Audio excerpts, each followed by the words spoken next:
Hey there! Since the weather is so great where I am today, I thought I'd take you ghosts and goblins on a drive down Emery's 11 miles. Keep your arms, legs, tentacles, and any other appendages in the cabin at all times, no smoking in the car, and most importantly, as with any drive, buckle up. So this pasta is a slightly left-of-center take on the famed and sometimes dreaded ritual pasta. The creative angle Emery takes allows the story to do away with the traditional gather your ingredients section that most ritual pastas tend to have, and I cannot rejoice that enough. Don't get me wrong, a ritual pasta with an ingredient section done well is bearable, but they tend to just get so samey after a while, and it's honestly a relief not to have to deal with that in this story. There are some pre-adventure instructions and warnings, but thanks to the unique setting of this ritual setup, it's pretty unique compared to your run-of-the-mill How to Summon the Edgelord Devil 666 TM handbook. The setup consists basically of it has to be done at nighttime, choose a car with a roof and a working heater, don't turn on the radio, don't go off the main road, and don't turn back. And of course, instructions on how to find the 11-mile road.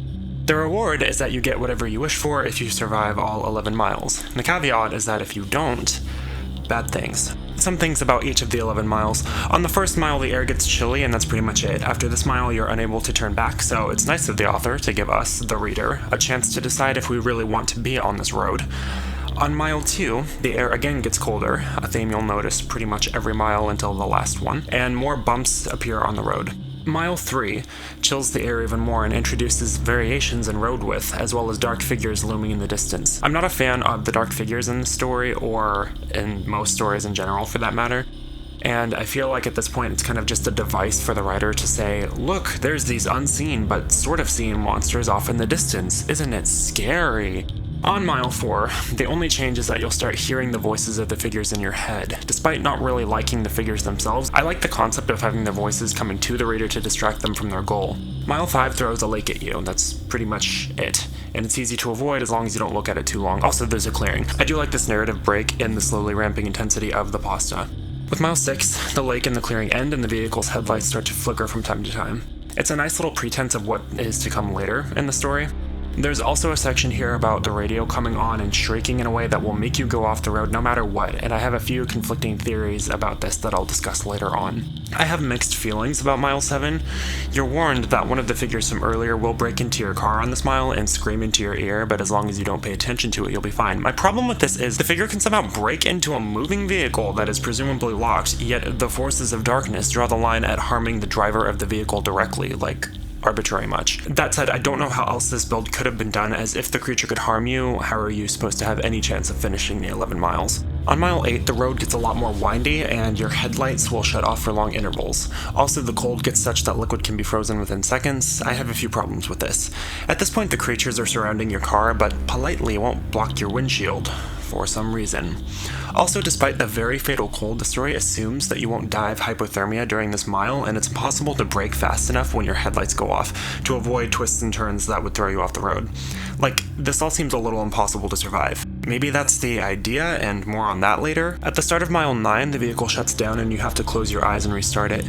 Doing this repels all of the creatures from you long enough to floor it out of there. I'm assuming Emery means to imply that mile 9 doesn't involve the same winding twists and turns as mile 8. Anyway, the creatures attack the car much more actively from this point onward, so the reader is encouraged to floor it through the mile, and afterwards the creatures will retreat when the reader reaches mile 10. Nothing really happens on mile 10, it's sort of the last little breath before mile 11 starts. The figures follow behind the reader from a distance, and there's this line about how they are not impressed. They are happy because you are most likely about to go to your death on the 11th mile. On mile 11, you enter another clearing in which you have to keep your eyes closed for 31 seconds. Yes, 31, not 30.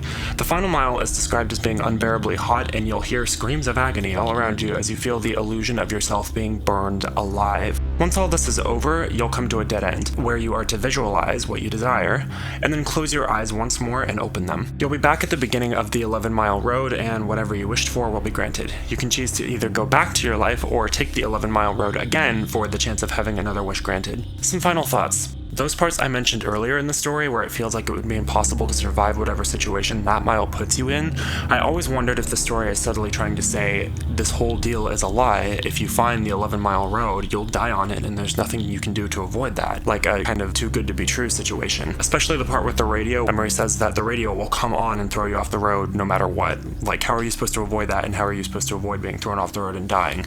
So is the 11-mile road just kind of this ruse where you will die no matter what? Is he saying that the radio will come on and the screech will happen and it will be difficult, but you can still avoid it if you concentrate hard enough or something? I think the whole ruse thing is a likely explanation, considering this is creepypasta, but I like that it's set up for interpretation and that there's nothing that makes it 100% either way.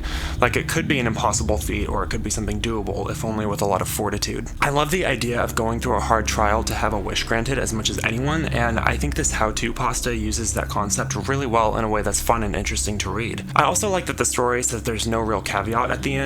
You and your vehicle aren't cursed after successfully completing the ritual, though you can die if you aren't successful. You don't lose your soul or anything, it's just a simple, albeit horrifying transaction. I give this ritual pasta 9 out of 10 skellies because I love that it's an easy, quick read, but uses some interesting concepts and ideas and manages its tone really well. Also, the fact that it makes me want some kind of sequel or just more in some way.